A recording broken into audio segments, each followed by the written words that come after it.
Hello, I am Kathleen Watkins, your host, and I welcome you to the Outlive Your Life Legacy Workshop podcast, where we learn to document our stories 2 pages at a time. Know that our written words will outlive us. Now, there is an old Hebrew proverb which says, "Words fly away, but what's written remains." I will repeat that. Words fly away, but what's written remains. Ponder on that proverb. Today, I will be doing things just a little different. I won't have that very special guest today. However, Jazz, the producer of this podcast, will be helping me out. Hi, Jazz. Hi, Kathleen. Thanks for having me back. Okay, so I want to just share with you what I'm going to be doing today. Since I don't have that very special guest with me, that is a participant from one of my classes. I think that what I want to do is I want to just share a little bit about myself. I don't think that I've done that in the past episodes, and I just want you to know me a little better. Well, I want to know a little bit more about you too. I've been loving hearing all these stories from our amazing guests, but I need to hear some stories about you as well. Okay. What you need to know is that I am a playwright. I have been writing plays for about 10 years now. And I have been exclusively writing African American history plays. Why is that? Because I feel that my community really does need to know these stories. I am also an author. Let me backtrack a minute. I also have a theatrical group. The name of the group is Spiritually Bold Incorporated. I write the plays and they perform them. These are not professional actors. They are people from the community who really want to act. I was really surprised at how many people really do want to act. I work with children as well as adults. In fact, I've had children that I've had for the past 8 years, really. And we've really grown up together. I've watched them just like they were only in fifth grade and now they're senior, that type thing. So it's really been good. And also, it's a twofold thing because they have learned their history in addition to learning acting skills. And because of that, they have become more confident young people. So I am very happy about that. Another thing that I do is, or have done, I am an author. I have actually published my memoir. The name of it is I Can Smell the Coffee. It is a short memoir of life lessons learned. That is incredible. Where can individuals find that nowadays? You can find it on Amazon. And I'm also at Nappy Roots Bookstore, which is right here in Oklahoma City. Just down the street from us. Yeah, right down the street from you. But the way I didn't plan to write this book, I wanted to write a book, but I didn't know that it would be a book about the lessons that I learned in life. But my granddaughter was beginning a new adventure in life. She would be leaving Oklahoma, and I wanted to tell her some things so that maybe she wouldn't make the mistakes that I've made. And it just turned into that book. And we go through life and we learn lessons. And I think that it's important for us to let our children and grandchildren know the things that we have been through. 2 years ago, Well, really, before then, I started helping individuals document their stories. In fact, one individual has actually published his book as well. But some people, they just want to leave stories for their families. So I have helped them with that. But 2 years ago, while I was surfing on the internet, I found this link that said guided autobiography instructors. And it caught me. And I said, oh, yeah, this is it. As I began to read, I knew that I had to be a part of this. And so I took the class, and now I am a certified guided autobiography instructor. And everything, when I look back over my life, everything just connects. I've always loved stories. I've always been an avid reader, and biographies and autobiographies, I've always just really liked reading. So everything really makes sense. It really seems like a lot of your passions just came to a crossroads for you. It seemed like it was a great opportunity for you to be able to apply all of your passions into this one goal. Can you tell me a little bit more about what the process was like to become a guided autobiographer? I would love to.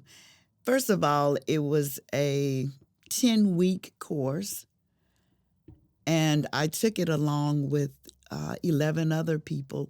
And these were people from all over the world. And you know what's really fascinating, though, is that there are only about 650 guided autobiography instructors. Really? That's it. So I feel very honored to be one of them. What we do is exactly what I do in each class. We went through the actual process. And by that, I mean we were given universal themes weekly to write on. For instance, turning points in our life, everyone, we have them. My 2-page story on my family, the role of money in my life. And that's just to name a few. We would write these stories out of class, and then we would bring our story to class and we would read it out loud. Let me tell you, it's something about reading our stories out loud. We hear it from that outer ear, what we're saying, and which can be very emotional. It really can. First of all, even writing our story can be that way because writing is all about thinking anyway. You have to think if you're writing. And when you're writing up your stories, it gives you an opportunity to reflect over your life. And you can go through a series of emotions when doing this. But when you read it out loud for your fellow classmates and they hear your story, then something magical happens, even with them, because a lot of them, they can relate to what you've been through. Maybe they've had a similar experience. After you've read your story, you receive feedback from them. And I don't mean the feedback like, well, you should have done it this way. Or you should have used, or correcting you on your grammatical mistakes. Nothing like that. Just sharing with you what they got out of your story, what really kind of jumped out to them. And that has proven to be quite effective. So this is the process. I think what's important through this process too is that you actually finish a story.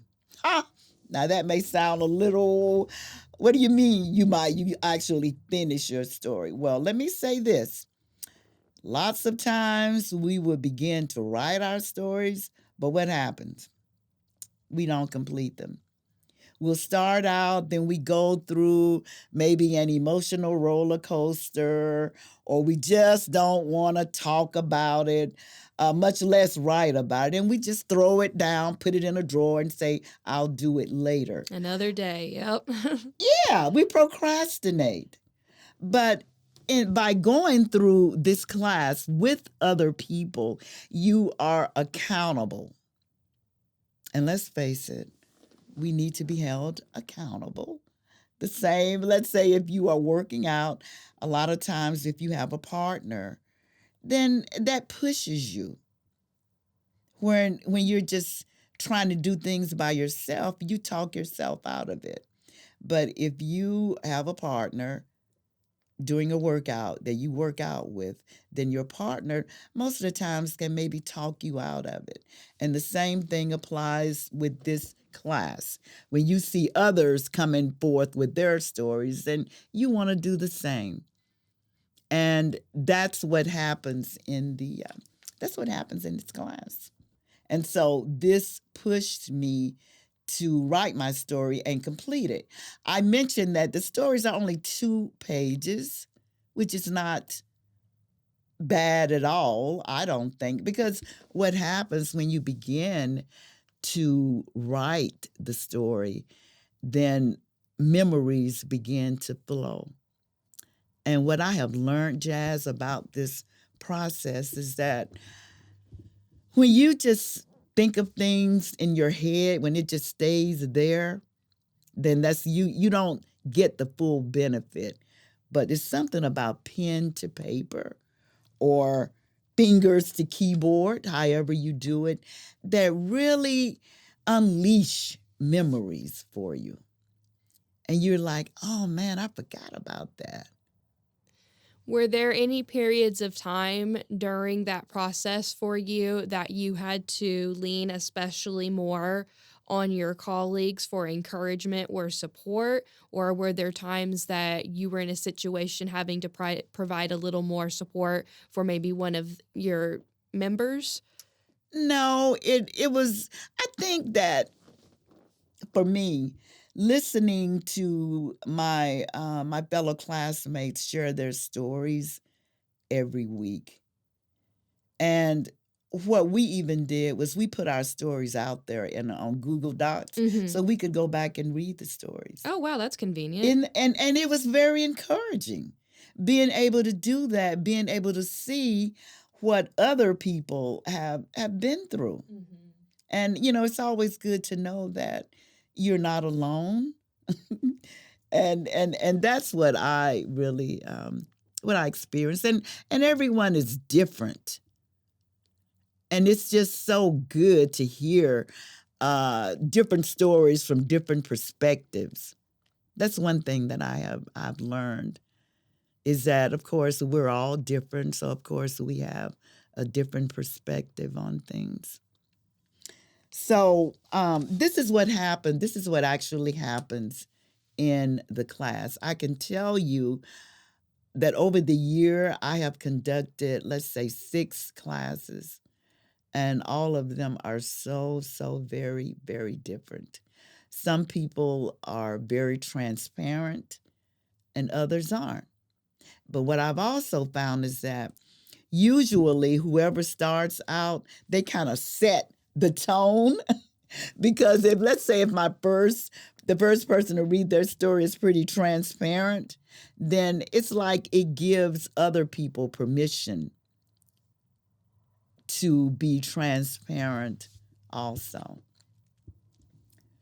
So that's what happens in the class. What I have discovered, we learn through the process on things, how to do things and what seems to work and what doesn't, what people like and really and maybe what they don't care for. And as I said before, there are different themes. Now, as a guided autobiography instructor, let me explain exactly what I do. I've told you what happens in a class, but just to explain what that guided autobiography instructor means. let's say, give you an example. If you go fishing and you want the best equipment, the best bait, but you don't really know where the best fishing holes are, you're probably not going to catch any fish because you don't know where the best, where good fishing holes are. So let's turn it over to me being a guided autobiography instructor. I guide you. I let you know where your best memories are hidden. Because a lot of times we don't know where to start. Let's say you start writing your story and then you say, oh man, where do I start? Which is a big problem. By writing by way of themes is very helpful. Like I said, the turning points in your life. I know a big turning point in my life was when I was 11 years old and my grandmother died. My grandparents raised me.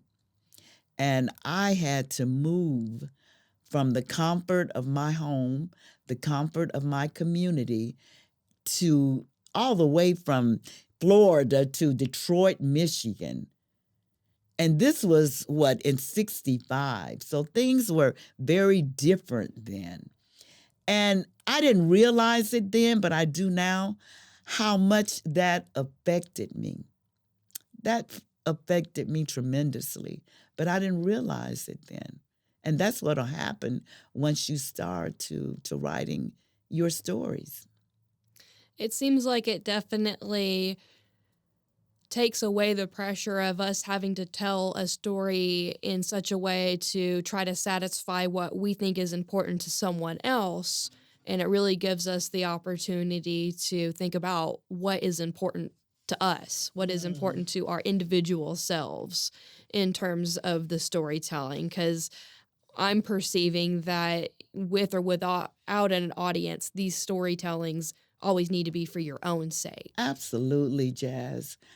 What I find with a lot of people is that they really don't think their stories matter. It's like, who wants to hear anything about me? Or another one that they'll say is, well, my children know about me, they can pass it on. Not true. That is so not true. What I've seen is that a lot of things about us, our children really don't know. And for me, I started documenting about 10 years ago. And listen, I have binders of information, binders that my children can always go and look at. For instance, I've written stories about my childhood. I've written stories on my grandparents, my mother. I have a book with me and my siblings. I share a little of their stories, pictures of their families, all these things, so that they will have it, because I really don't have any family history that I can grab and look at like that. And so I say, if you don't have it, then create it yourself. Don't just continue to say, I don't have anything to look back on. Well, create it. Create it. And you know what? I can help you do this. What I want to talk about today is the legacy letter. And I don't know how many of you have heard of it. Have you, Jazz? You ever heard of a legacy letter? I have not. Okay. Well, let me tell you what it's all about. A legacy letter is typically just a few pages.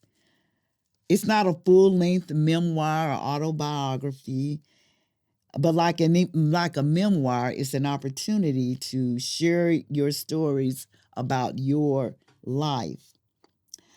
A legacy letter really focuses on your values and life lessons rather than your achievements and adventures. A legacy letter offers an opportunity to reflect on your life experiences that are important to you. and values that you transmit to your children and grandchildren and other loved ones. So do you kind of understand what I'm talking about then? Can you see the value of that? Because a lot of times we'll want to write about what we've achieved, how many degrees we have and all the organizations we're a part of. But this is a lot more personal because I'm sharing my beliefs and my values. This morning on the radio, just before I came up here, I heard this lady saying, she was asked what legacy would she like to leave her children.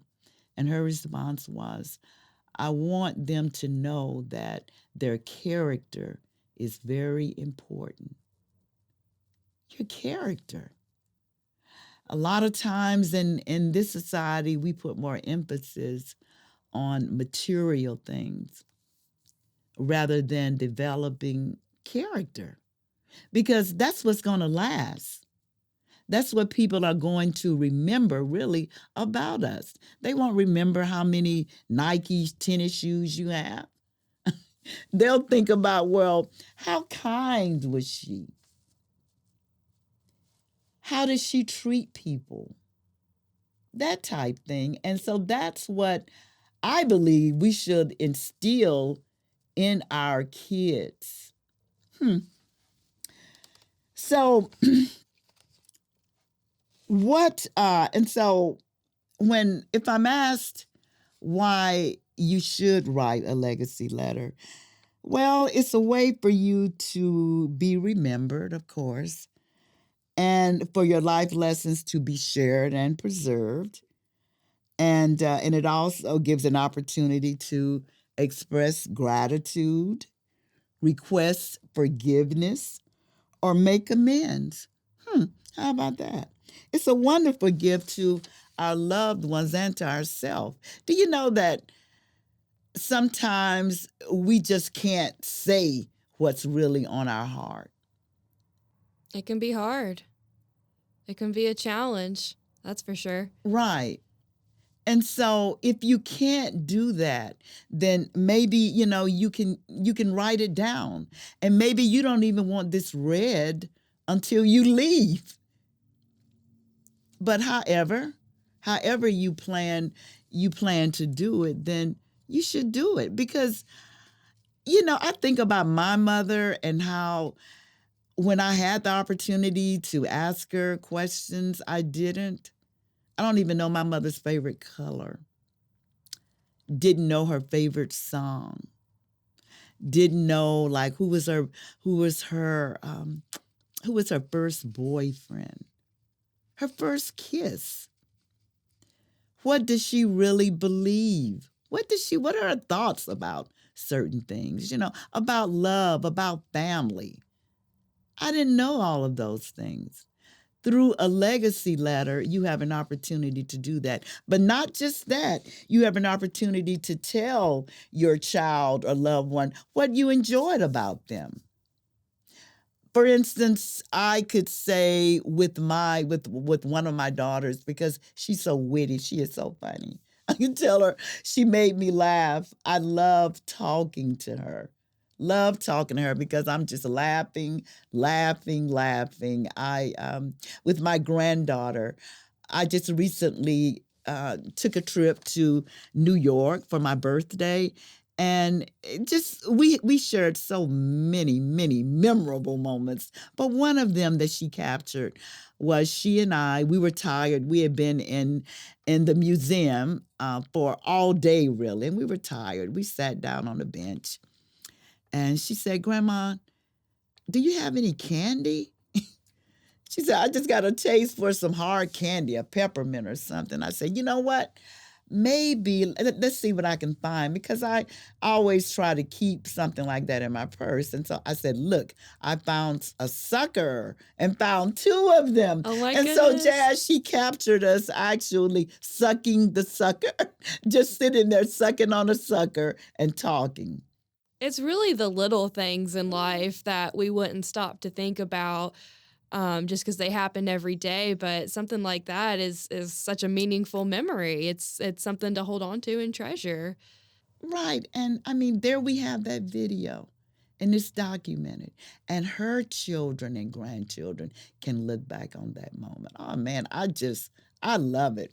Let me tell y'all, I'm just a sucker for stuff like this. And I because I realize how important it is to document those moments because we forget. We say, oh, yeah, I remember that. But let me tell you, a lot of times I can't remember what happened last month, last week, even. So it's important for us to document those stories and moments with our family. Now, I want to say this. There is another name for this legacy letter, and it's called an ethical will. I don't know if anyone is familiar with that term, but it's also called that. But legacy letter has become more popular in recent years, and probably because it's more personal and less legal. Because when we think of will, what do we think of? Think of death, think of the afterlife and passing on your last wishes. Right. And also material things, like real estate, money, stuff like that. That's what comes to mind. But this is different. So even I recommend that you write your stories, period. But maybe you're not ready to do that. Maybe you writing a legacy letter is more appealing to you. If it is, then do that. That's a wonderful legacy to leave behind, also. How many letters do you think you've written so far? Well, you know what? This is what I did. This is before I even knew about the legacy letter. I actually, for each of my kids, and I have three, my son is the oldest, and I have two daughters. And I created a binder, right, where I tell them just little things about myself, like I was just telling you about my favorite color, my first boyfriend, about the day they were born, things like that. I share it with them, and then I have pictures, photos of us together, and each of them, I think, yeah, all of them have that binder. Now, at first I say, well, I'm just going to leave it so when I go, they'll have that. But, I say, what the heck? I'm going to go ahead and give it to them right now. And they were very happy about it. I don't know how much they've gotten into it, because that's another thing that I found. Don't be dismayed or discouraged if your loved one is just not ready to read it now. That's okay, because when it's time, they will. And even if they don't, their grandchildren, even if it's just one of their grandchildren who read it, you've got it there for them to read. I hope I painted a picture for you, the audience, on, first of all, on the guided biography class and what it's all about. Remember, you are writing a 2-page story, which comes out to about 800 to 1,000 words on different themes. Because inside these themes is where your memories hide. I told you about the turning points, the role of money in your life, and even now, COVID-19 story. I think all of us have one. And I think that it's a good idea to document what was your COVID experience. A lot of us lost a lot of loved ones. And even if we didn't, we know people who did. But it was definitely a game changer. And let me tell you, 10 years from now, and you talk about 50 years from now, people are going to want to know about, what happened during that time. How did it affect my family members? So write about it. Tell your family about it. And okay, so we went through that. You write your 2-page story, you bring it to class, and you read it out loud. Out loud. That's very effective so that your other classmates can hear it. Then you receive feedback. Someone is actually listening to you and they give you feedback. At the end of the class, because my classes are, I have 6 classes. The first one is an introduction, and then we have 5 papers that we write. At the end of that 6 weeks, at least you have 5 completed stories, which is a start. I've had a couple of people to actually come, join another class and continue to write their stories. They can be turned into a memoir or even an autobiography. That's incredible. Mhm. For someone who is feeling like maybe they're ready to start that journey of guided autobiography, could you tell us a little bit about how someone, say in the Oklahoma City area, could get started and how they could contact you or others in the field? Okay, I am going to give you my Facebook page, and that is Outlive Your Life Legacy Workshop. If you go on that page, you can learn more about what it is that I do, and you can also sign up for a class. I will be starting a new class on the 30th of this month, which is, I'm not going to say it's too late, because if you want to, you can certainly join. I can also give you my email address, and that is talkwatkins@gmail.com. Now that's talk, T as in Tom, ALKWATKINS @gmail.com.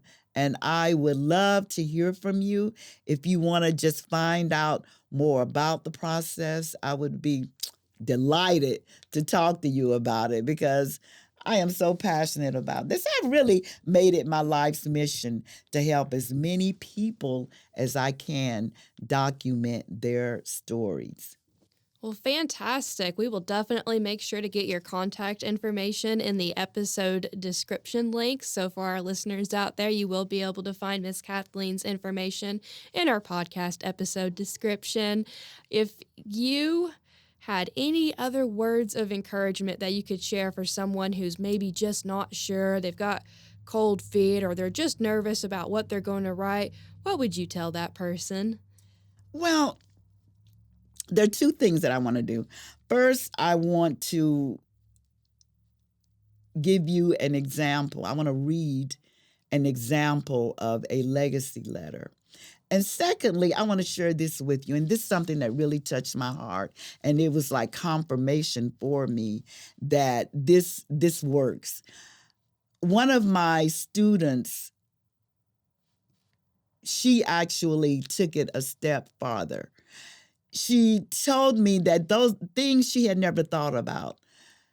I always say that, what if you could open up a book or a document from your great grandmother? How would that make you feel? And she said she began to think about that, and she wanted her kids and grandkids to have it. So for Christmas, this past Christmas, she actually created a booklet and gave it to her grandchildren and children. And she said one of her granddaughters actually cried when she got it. Oh, wow. Yeah. And she said that for her just really, really touched her heart. Wow. Yeah, so that's a good reason. Okay, what I'm going to do now, I'm going to end really by giving you a sample of a legacy letter. Dear Tommy, it is very difficult for me to write this letter to you. You're so young, and I hate the idea of not being around to watch you grow up. And I hate the idea of my life ending before I've gotten to do so many things that I still want to do in life. But it was important for me to write it because I want you to have something of me if I die while you are still young, to remind you of how much I love you and what I want for your life. I want you to know that having you was the best decision of my life. Raising you has brought your mother and I closer together than we ever were before. As you know, we are very different people, and parenting together really tested us and made us understand and appreciate each other more. I've also learned so much from you. You have a calm spirit that understands that there is no point in being upset by little mistakes or setbacks. That is something that I am learning from you. I also hope that it will be something that you won't let the pressures of adulthood change in you. Right now, you are such a daredevil and so girly. I hope you never lose anything of these qualities. One of the few things that I regret in life is that I didn't take more adventures when I was younger, particularly that I didn't travel to more exotic places. But I want you to understand that I want you not to make the big mistakes that I made in life, because I want you to have the opportunities to do everything you want to do. And I don't want you to close off any of those opportunities that you might want later on. I want that for you so you can make your own choices and have the life you want. But you need to know as you go through life that I know that everyone makes mistakes, and that there is no mistake you could ever make that would have ever made me not love you. And I do love you very much. You are my bug. I love coming down to microwave to microwave time with you. I love playing with you and reading to you. I love dancing with you in the living room, digging in the garden, and biking to errands. I like sneaking our secret vices, like riding in the car together or eating French fries, pizza, and ice cream. One of my favorite memories is of teaching you to climb on the monkey bars. I held you up and helped you climb until you got the bang of it, and then let you go and watched you play. And while I was nervous, you climbed across the bars like a pro. And honestly, that is how I feel about you. And that's just an example of a legacy letter. That is beautiful. I can just feel the love coming off of those pages. Thank you so much for sharing with us today. Okay, so thank you, Jazz, for having me. And always remember that your stories, our stories, is the most important part of us. Everything we've been through, the struggles, the rewards, everything is important to us. So let's own it and tell our stories. Now, this show is a part of the Possibilities Building Your Bridges network. And until the next episode, happy writing.